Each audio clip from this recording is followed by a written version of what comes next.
আসসালামু আলাইকুম।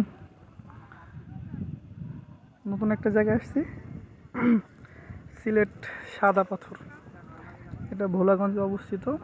এই তার ভিউ, পাহাড়গুলো সব ইন্ডিয়ার মধ্যে। আর এখানে পানি থাকে তখন দেখতে অনেক সুন্দর লাগে। সবাই বলে শীতকাল নাকি সিজন। আমার আসলে শীতকালে পানি না থাকলে আসলে এই জায়গাটা আসলে সুন্দর লাগে না, অনেক পাথর। আর ওইখান থেকে হয়তো জুম করলে দেখা যাবে ওইখানে যে ইন্ডিয়ার এরা সব মানুষজন বাস করে। এই যে দেখা যাচ্ছে বাড়ি ঘরগুলো, ওইখানে সবাই বসবাস করে।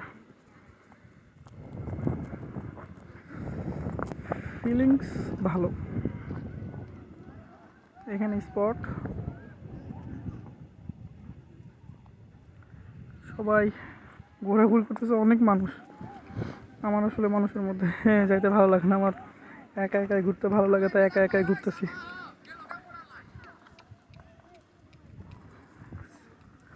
সিলেটটা বাদ ছিল, সিলেটটা ঘুরে ফেললাম। ব্লক আস্তে আস্তে দিব। আজকে সাদা পত্রটা দিতেছি, কালকে রাতারকুল দিব, পরশু দিন চা বাগান দিব। একটা একটা করে ব্লক আসতেই থাকবে। শুরু যখন হয়েছে এখন থেকে আর শেষ হবে না। এগুলো হচ্ছে জীবনের স্মৃতি হিসাবে থেকে যাবে আমার। পানিগুলো দেখাই কেমন পানি, অনেক চকচক, অনেকেই মুখ ধুচ্ছে। আমার গোসল করার ইচ্ছা ছিল, গোসল আর করতে পারলাম কই, পানি নেই। হ্যাঁ, অনেক চকচকে পানি। দেখাই, কাছে যাই। এই যে পানির ক্যাপাসিটি, কি সুন্দর চকচকে পানি। সবাই ছবি তুলতেছে, অনেক পর্যটন আসছে। পর্যটন না, পর্যটক। আসলে পানি না থাকলে এই জায়গা সুন্দর না। আরও অনেক পানি থাকবে, পানি আসবে। এগুলো সব মেঘালয়ের পানি। এই নদী ধরে চলে গেলে মেঘালয় যাওয়া যাবে।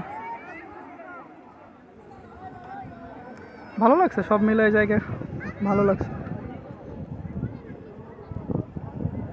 ঠিক আছে, আজকে আর বেশি কথা না বলি। সবাই ভালো থাকবেন, সুস্থ থাকবেন। সুন্দর পানির চকচক, আমার খুব ভালো লাগতেছে পানি দেখে।